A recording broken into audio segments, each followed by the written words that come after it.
I'm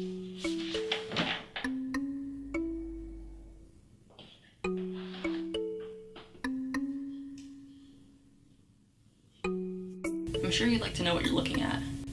If you think I look uncomfortable, that's because I was. This was me over a year ago in my New Zealand apartment. I had just returned from a week in Fiji as a part of my study abroad program's orientation session. After spending those 10 days in Fiji, I had a lot to process. So when I arrived in Auckland, I sat down in front of my camera and just talked. So the footage that you're seeing is original footage from this video diary that I made. And this method of processing was definitely helpful. I eventually landed on the term volunteerism as a way of explaining what I experienced in Fiji. But little did I know there was a lot more happening, and my experience in Fiji would go on to inspire the topic of this honors project. So this is me now, with a new haircut and some new things to say. Welcome to the Traveler's Tinderbox.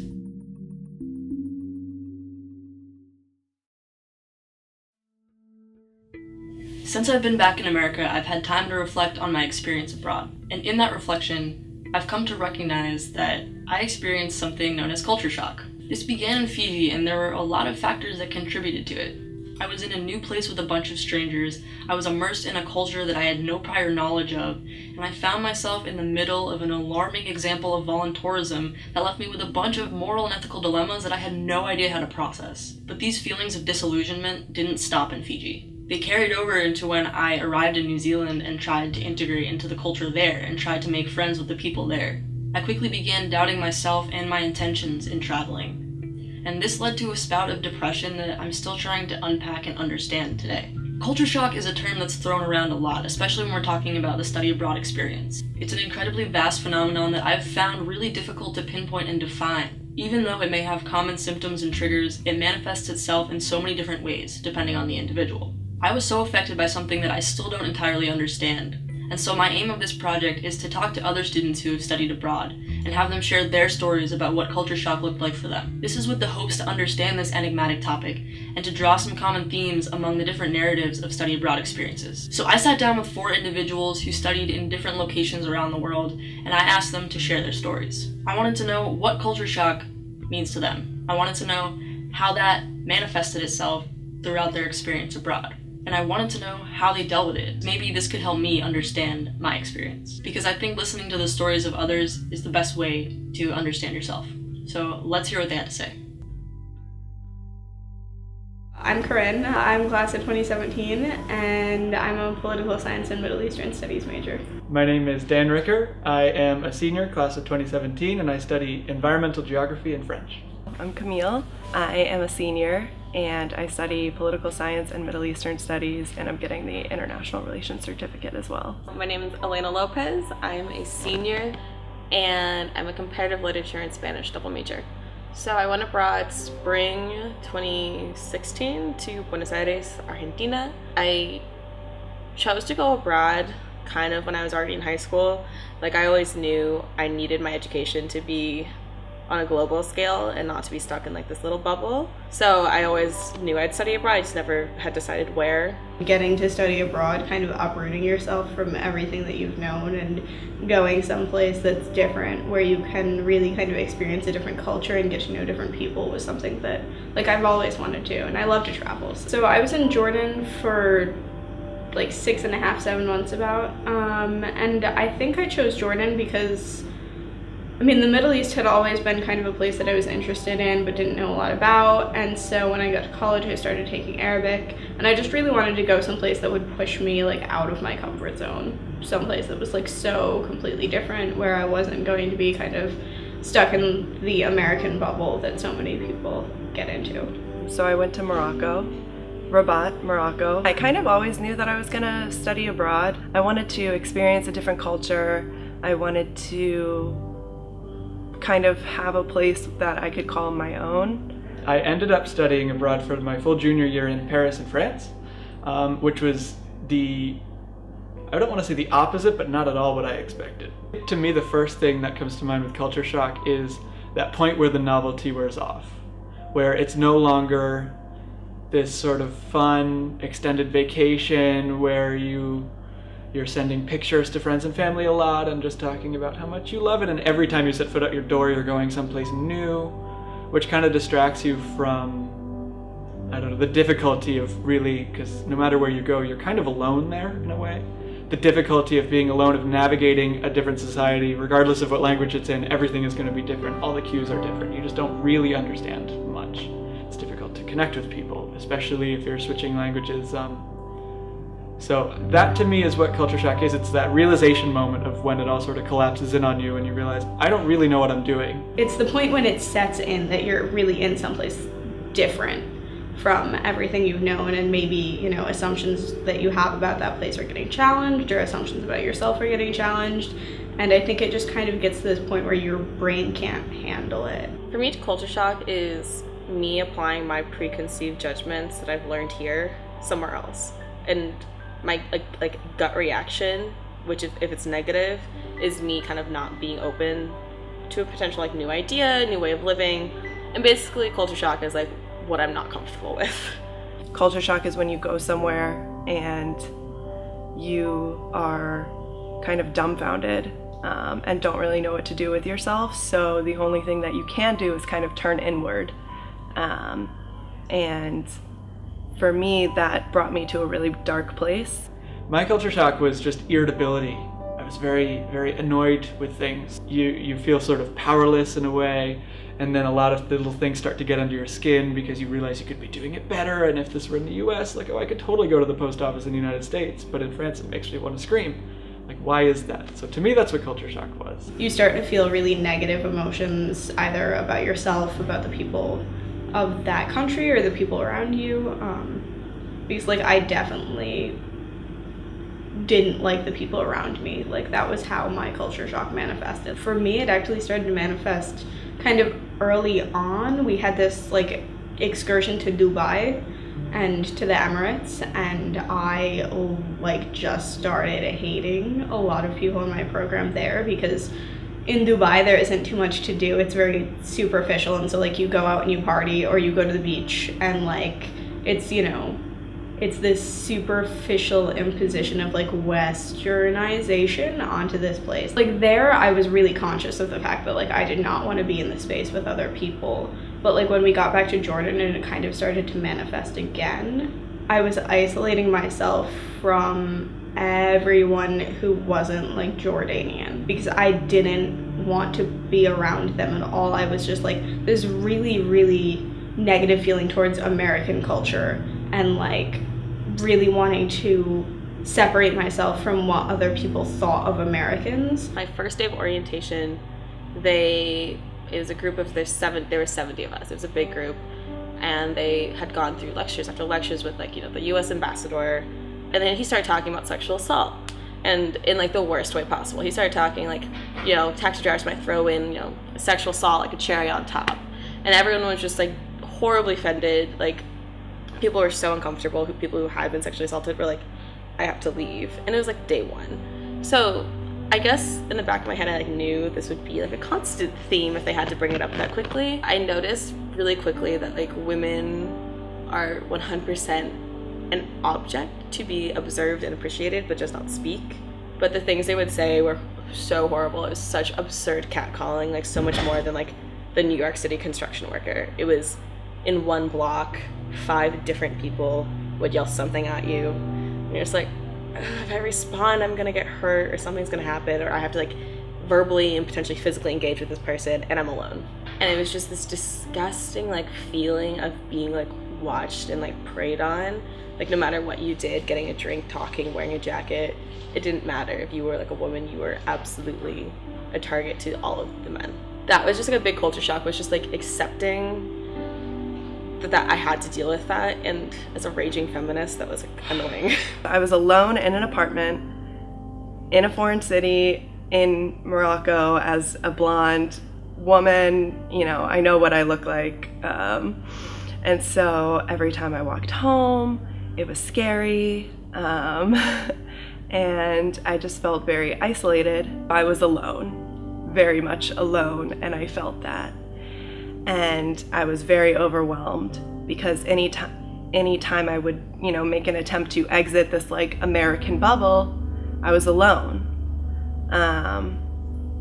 And so I just stuck to this American bubble, and I would go home to my apartment, go to the center and have my classes with the American students, come back.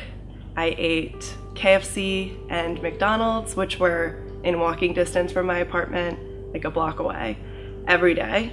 I didn't go explore the city. I didn't learn anything about Moroccan culture, really, except for what we were learning in our Moroccan culture class, which was actually taught by an American. The culture shock that I got was not because, I mean, it was a little bit because of Morocco, but I think it was more because of this bubble that I was in. And so it made me feel very isolated, and it made me feel very negative, and I didn't know what to blame it on at that point. So I started blaming it on Morocco. I got very depressed. I just shut down completely. I wasn't talking to my family at home. I wasn't talking to any of my friends except my best friend.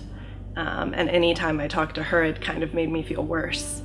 I would go to class, I would come home to my host family, I would hang out with them, like I would do stuff with them, but if anyone texted me and was like, hey, do you want to go out? I would just like immediately shut it down. I was trying to get away from the American stereotype by just not interacting with Americans at all. I was thinking it was just kind of like stress. And looking back at it, I'm like, no, that was culture shock. That wasn't like your normal stress response. I knew that it was culture shock, theoretically. I knew in my head, we had talked about it so much. We know the graph, right? The honeymoon phase, and then down, and then it goes up. So I knew that was happening, but at the same time, I couldn't get that to affect my emotions. I couldn't tell my heart that that's what was happening because it just felt horrible. Realizing it's happening doesn't stop it from happening. Like, I think it's healthy to be at that level of knowing what's going on, but it doesn't necessarily stop it from going on. It just means you can put a name to it and realize, okay, I'm coping with this is fine. I would just force myself out, and even if that didn't mean interacting with people, just being outside in the street and observing things. I think some of the most poignant memories were those days when I was just feeling really down, and then I'd go outside and just realize how beautiful aesthetically things were, but just how beautiful the whole experience was. Eventually it got to a breaking point after 4 months, and a lot of us ended up, like me and like 4 or 5 other girls who had dealt with it like more intensely, I guess, than other people, ended up asking the program for a bilingual therapist, and they had one. So I ended up having to like, go see like a counselor to like talk it out and like kind of break down my understanding of the machismo culture and like how I can survive in it, knowing that's like it's not my permanent lifestyle. I wasn't in Paris when the Paris attacks happened. I was in a hostel in Amsterdam when I got texts from friends saying like, oh my gosh, are you okay? And I was like, yeah, because I didn't know what was going on. Once the full gravity of the events was understood, and when I was headed back to Paris, there might have been a little trepidation, but more so it was just, I need to be back. I really want to be there and need to be there, because it made me realize how rooted I actually was, despite the fact that in my initial sense of culture shock, I felt like a complete outsider. I felt like I didn't know what was going on ever. I couldn't communicate.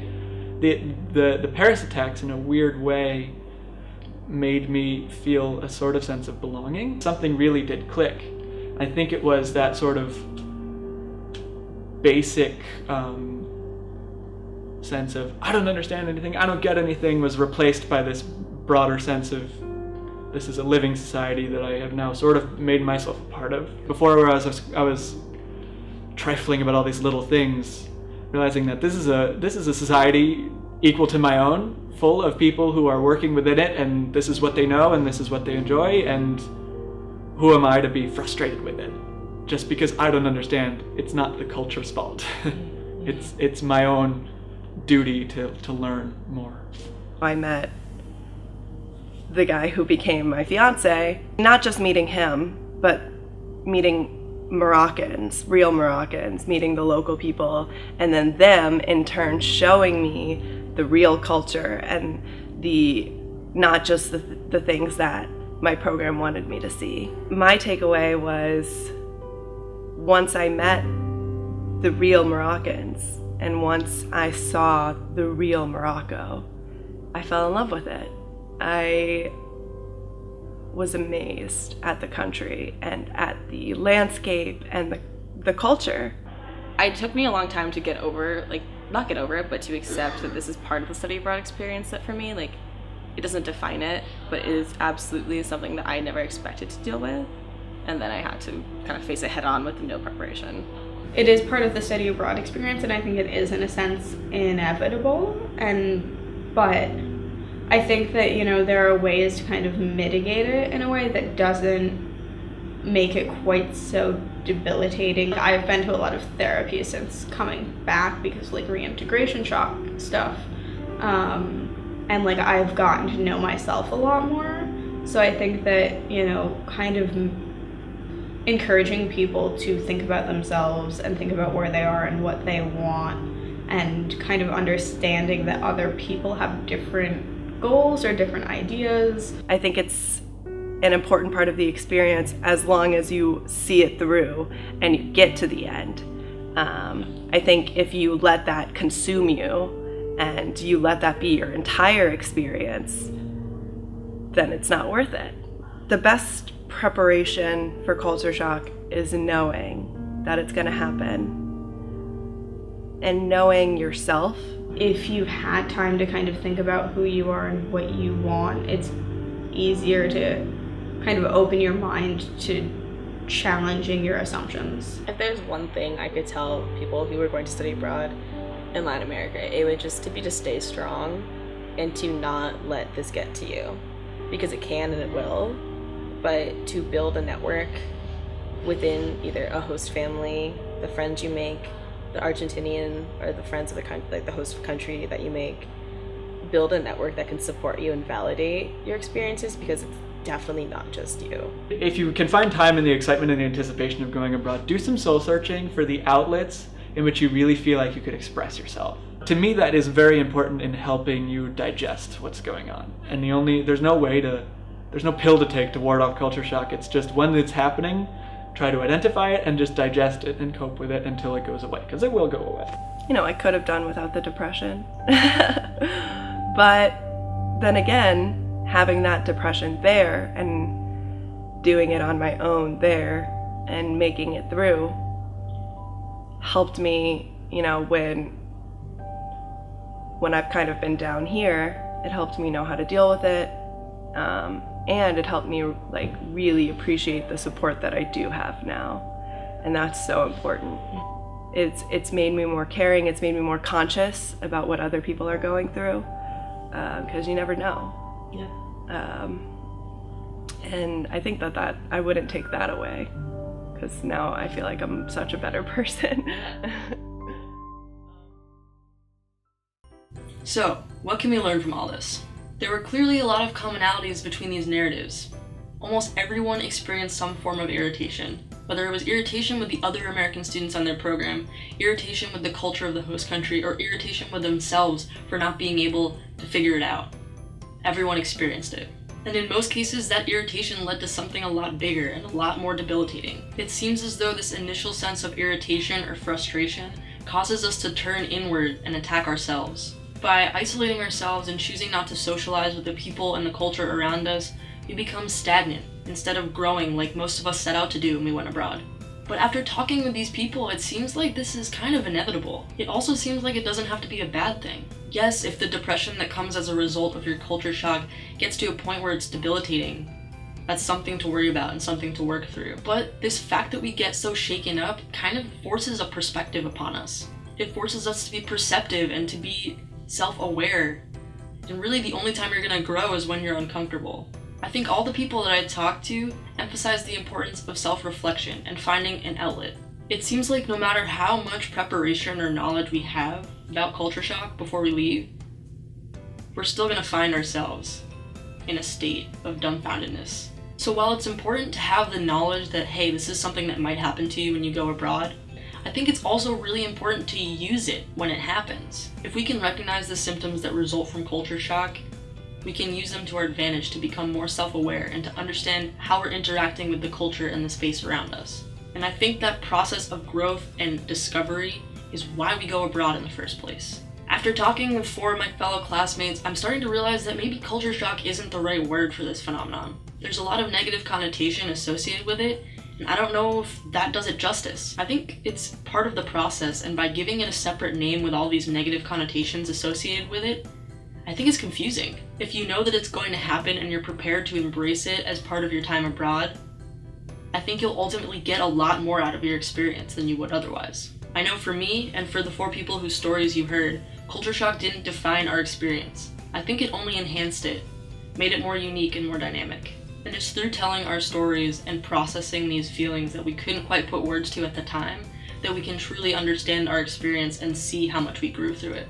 I want to end this with 2 quotes. The first is by Anthony Bourdain, and he said that travel is about the gorgeous feeling of teetering in the unknown.